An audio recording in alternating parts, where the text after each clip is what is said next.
제67편 시 곧 노래 인도자를 따라 현악에 맞춘 것.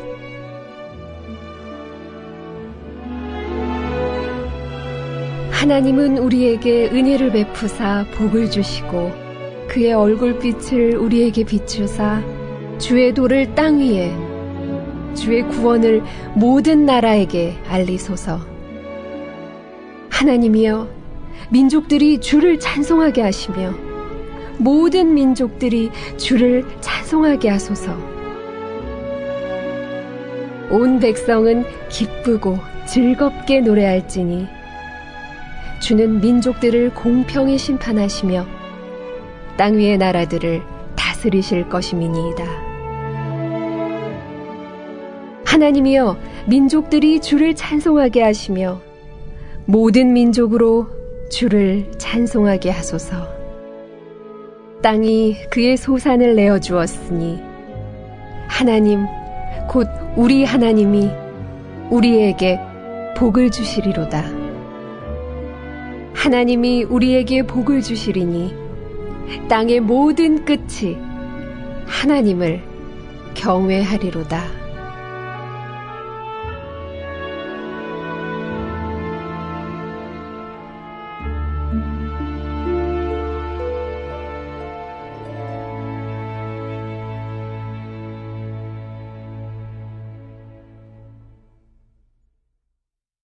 여러분, 현대인의 불행과 비극이 어디 있습니까?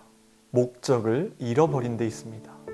나는 무엇을 위해 사는가라는 인생의 근본적인 문제에 대해서 확고한 대답이 없다는 것입니다. 여기에 현대인의 고민이 있고 방황이 있고 생의 허탈감과 공허함이 있습니다. 실존주의 철학자 키에르케고르는 온 세상이 다 무너지더라도 내가 꽉 붙들고 절대 놓을 수 없는 것, 내가 그것을 위해 살고 그것을 위해 죽을 수 있는 것, 나는 그것을 발견해야 한다. 그것이 나의 진리요, 나의 자리요, 나의 사명이다 라고 말하였습니다. 맥스 루케이도는 말합니다. 우리 인생이 지치고 쓰러지고 하는 이유는 양이 목자 없이 혼자 다니려고 하는 것이다. 하나님 없는 인간의 교만과 착각이 스스로를 괴롭게 하는 것입니다. 하지만 목자 대신 하나님을 의지하며 사는 자들에게는 어떠한 어려움이 찾아와도 평강에 이르게 되고 다윗의 고백처럼 여호와는 나의 목자시니 내게 부족함이 없습니다 라고 고백하며 하나님 더 이상 바랄 것이 없습니다 라고 고백하게 된다는 것입니다. 이것이 가장 큰 은혜이고 진짜 복입니다. 왜냐하면 인간은 스스로에게 어떤 희망도 제시할 수 없는 연약한 존재이기 때문이고 인간에게 닥쳐온 이 모든 불행과 비극을 극복할 능력이 인간에게는 전혀 없기 때문입니다. 그럼에도 불구하고 인간에게 언제나 희망이 있다고 말할 수 있는 이유는 그런 인간을 구원하시기 위해 하나님의 은혜가 인간의 모든 연약함을 씻을 수 있고 더 나아가 인간의 힘으로 할 수 없는 그 무엇도 가능하게 만드는 충분한 능력이 하나님께 있기 때문입니다. 오늘 시편 67편의 저자는 그 구원의 은혜를 찬양하고 있습니다. 1절에서 3절 말씀에 하나님은 우리에게 은혜를 베푸사 복을 주시고 그의 얼굴빛을 우리에게 비추사 주의 도를 땅 위에 주의 구원을 모든 나라에게 알리소서. 하나님이여, 민족들이 주를 찬송하게 하시며 모든 민족들이 주를 찬송하게 하소서 라고 고백하고 있습니다. 1절의 고백처럼 하나님이 우리에게 은혜의 빛을, 얼굴빛을 먼저 비춰주시지 않으면 우리는 절대로 구원에 이를 수 없고 인간의 비극도 이길 수 없고 무엇이 복인지도 모른 채 살아갈 수밖에 없지만 그런 것은 걱정하지 않아도 된다는 것입니다. 하나님의 은혜가 항상 우리를 향해 있기 때문입니다. 하나님의 은혜가 우리를 깨우고 깨닫게 하시며 깨뜨려서라도 우리를 가장 귀한 그릇으로 만드셔서 구원을 완성시키겠다는 것입니다. 우리는 이미 이러한 하나님의 은혜를 누리고 있습니다. 저는 특별히 1절 말씀에서 선포하고 있는 그의 얼굴빛을 우리에게 비추사라는 말씀을 함께 붙잡기를 원합니다. 하나님은 당신의 자녀들에게 자신의 얼굴빛을 비춰주시겠다는 것입니다.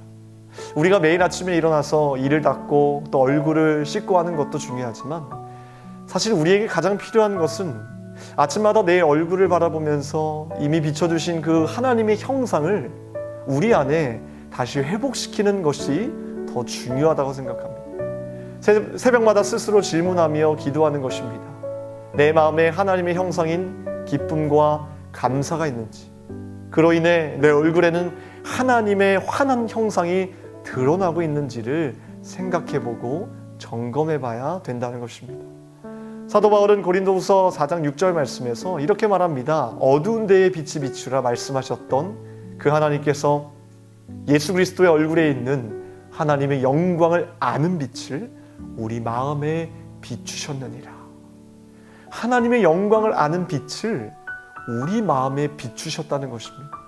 그 빛이 우리 마음 가운데 풍성할 때 우리는 비로소 하나님의 형상을 회복시킬 수 있습니다. 우리는 이것을 꼭 기억해야 합니다. 이 일은 누구도 대신해 줄 수 없는 일입니다. 매일 우리는 위에서 내리는 하나님의 말씀이란 빛 안에 있어야 하고요. 그 빛 가운데 우리는 아래에서 끊임없이 계속해서 하나님께 도움을 구하는 기도라는 향을 올려드릴 때 하나님의 형상을 온전히 회복시킬 수 있다는 것입니다. 하지만 말씀이란 빛과 기도라는 향기가 사라질 때 하나님의 형상은 우리 안에서 점점 희미해지는 것입니다. 바울은 고린도후서 3장에서 모세가 했던 말을 언급하면서 자기 시대의 사람들이 주님의 영광을 보지 못하는 이유에 대해서 복음의 능력이 없어서가 아니라 단지 그들의 얼굴은 수건으로 가려져 있기 때문이라고 말합니다. 고린도후서 3장 14절 말씀에 그들의 마음이 완고하여 오늘까지도 구약을 읽을 때에 그 수건이 벗겨지지 아니하고 있으니, 또 15절 말씀에 수건이 그 마음을 덮었도다. 여러분, 예나 지금이나 우리들의 문제는 무지가 아니라 눈먼 것이 문제입니다. 세상의 말들과 생각이 그리고 죄와 정욕의 사슬에 묶여 있을 때 우리는 스스로 수건으로 얼굴을 덮는 것입니다. 그리고 마음도 덮는 것입니다. 영적으로 눈먼 자가 되어서 세상과 타협하며 살아가지만 전혀 거리낌이 없다는 것입니다. 지금 복음이 선명하게 들려오는데도 영적인 눈먼 자가 되니 전혀 분별하지 못하고 있는 것입니다. 그래서 우리는 매일 아침 잠에서 깰 때마다 이 세상에 대해 도전장을 던져야 합니다. 우리의 힘으로는 전혀 세상을 이길 힘이 없지만 매일 새벽마다 내려주시는 말씀이란 만나를 붙잡고 또 하나님께 올려드릴 기도의 향을 피우며 외치는 것입니다. 하나님, 우리를 덮고 있는 수건을 벗겨주시옵소서.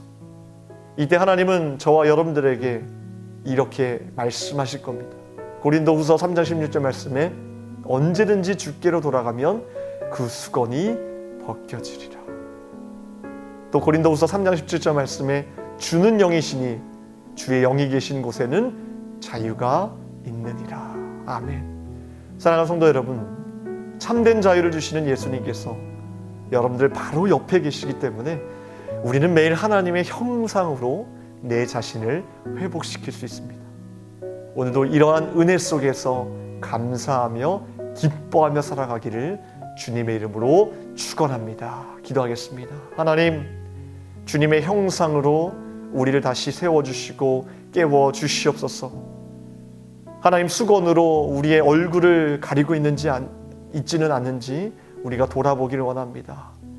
우리를 덮고 있는 수건을 벗겨주시사 분별할 수 있는 영을 허락하여 주시고 하나님의 형상으로 참된 기쁨과 평안을 누릴 수 있도록 도와주시옵소서. 우리의 하나님 사명은 하나님께서 허락하시는 그 은혜를 회복하는 것입니다. 우리 얼굴에, 우리 마음에 주님이 주시는 기쁨으로 하나님 충만할 수 있도록 도와주시사 우리를 통하여서 수많은 영혼들이 주님의 얼굴을 바라보게 하시고 하나님의 형상을 만날 수 있도록 역사하여 주시옵소서. 이 새벽에도 기도하는 제목들마다 주님께서 응답하여 주시며 늘 깨어서 기도하며 나아갈 수 있도록 도와주시옵소서. 감사드리며 우리를 구원하신 예수 그리스도의 이름으로 기도하옵나이다. 아멘.